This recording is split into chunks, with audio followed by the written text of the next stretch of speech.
Dear students, কি অবস্থা সবার? আশা করি তোমরা সকলেই ভালো রয়েছো। আজকের ভিডিওতে আমি যে বিষয়টি আলোচনা করব সেটি হচ্ছে দেখো ফার্স্ট কন্ডিশনাল সেন্টেন্স। এই ফার্স্ট কন্ডিশনাল থেকে কিন্তু বিভিন্ন পাবলিক পরীক্ষায় প্রশ্ন আসে।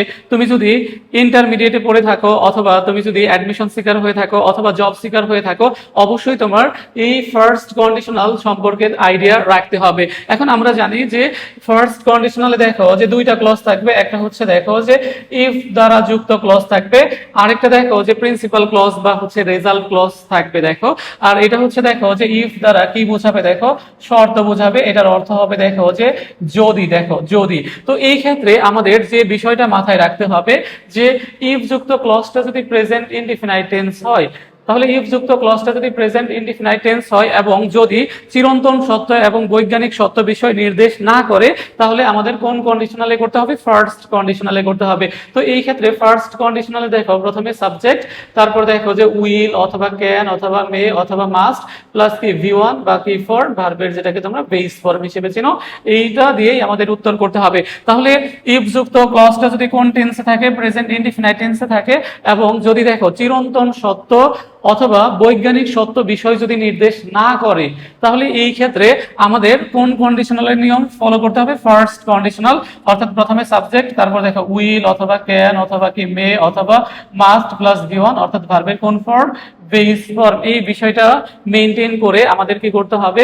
উত্তর করতে হবে। দেখো প্যাসিভে অনেক সময় দেখো যে প্যাসিভ যদি থাকে সেন্টেন্সটা প্যাসিভ, এটা তো হচ্ছে দেখো যে উইল ক্যান মে মাস্ট এগুলো মরাল ভার্ব। তাহলে মরাল ভার্ব থাকলে আমাদের কি করতে হয়? বি প্লাস কি করতে হয়?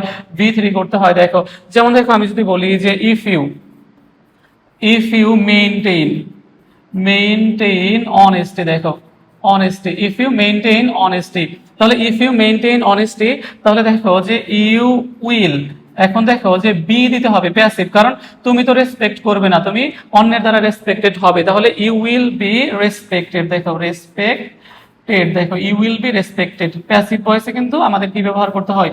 মডেলের পর বি ব্যবহার করতে হয়। আর যদি অ্যাক্টিভ ভয়েস থাকে তাহলে তো আমরা ভার্বের কোন ফর্ম করব? Base form, V one form. তাহলে দেখো যে if you study you will pass, দেখো if you study you will pass. তাহলে দেখো ইফ যুক্ত ক্লজটা প্রেজেন্ট ইনডিফিনাইটে রয়েছে, তাহলে আমরা এখানে উইল দিয়ে করেছি। দেখো আবার দেখো ইফ ইট রেইনস, যদি বৃষ্টি হয়, আই উইল স্টে হোম।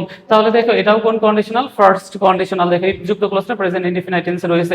আবার if you buy one shirt you will get the second one free. তাহলে এটা কি তোমার হচ্ছে প্রেজেন্ট ইনডিফিনাইট টেন্সে রয়েছে ইফ যুক্ত ক্লজটা। এই কারণে আমাদের কি করতে হবে?